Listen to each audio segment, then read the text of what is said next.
अत्रैव नरकः स्वर्गः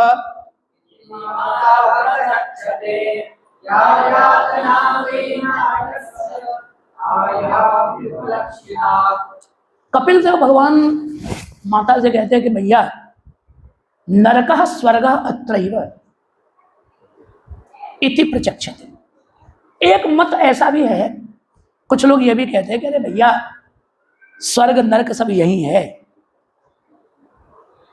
यदि नरक देखना होए तो हॉस्पिटल्स में चले जाओ, सरकारी हॉस्पिटल्स में आपको तड़फते हुए यातना भोगते हुए न जाने कितने लोग मिल जाएंगे।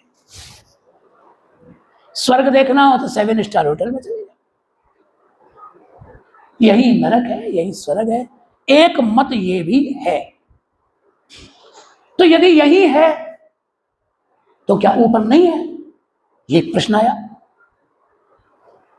सावधानी से सुनो, इसकी संगति है। स्वर्ग और नरक यहां भी है और ऊपर स्वतंत्र लोक भी है। दो जगह की क्या जरूरत है, या तो यहां या वहां, एक ही जगह बना देते, दो जगह क्यों बनाया गया।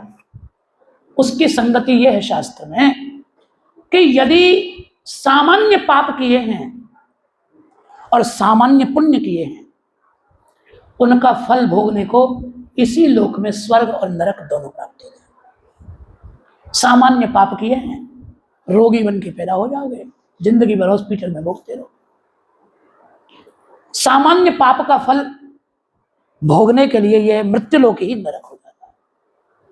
छोटे मोटे पाप हैं, भोगते रहो, छोटे मोटे पुण्य हैं, भोगते रहो, खूब धन मिलेगा, गाड़ी बंगला मोटर सब, मौज करो। सामान्य पाप और सामान्य पुण्यों का फल भोगने के लिए स्वर्ग नरक की व्यवस्था यहां भी है। यहां जो लोग सुख भोगते देखे जा रहे हैं, समझो कृत पुण्य है, पुण्य किए हैं, आनंद ले रहे हैं इसका।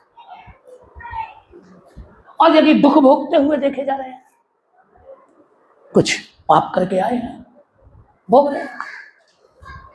लेकिन जिनके पुण्य उच्च कोटि के हैं, श्रेष्ठ पुण्य जिन्होंने किए, उच्च कोटि के जिनके पाप हैं, जैसे आतंकवादी हजारों आदमी मार देते हैं, सैकड़ों आदमी मार देते, गरीब लोगों का किसी मॉल में विस्फोट कर दिया, कहीं हजारों आदमी मर गए, सैकड़ों। उच्च कोटि के जो अपराध हैं, उन उच्च कोटि के पापों को भोगने की व्यवस्था यहां नहीं है, और नहीं यहां का शरीर उन पापों के फल को भोगने की योग्यता रखता है।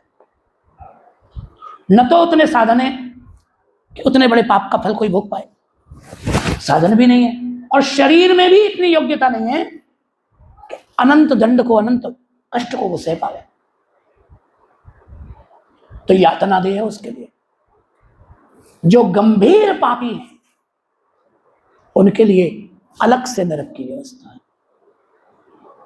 और जो सामान्य पापी हैं उनके लिए इस लोक में ही नरक जैसे दुख भोगने की व्यवस्था है।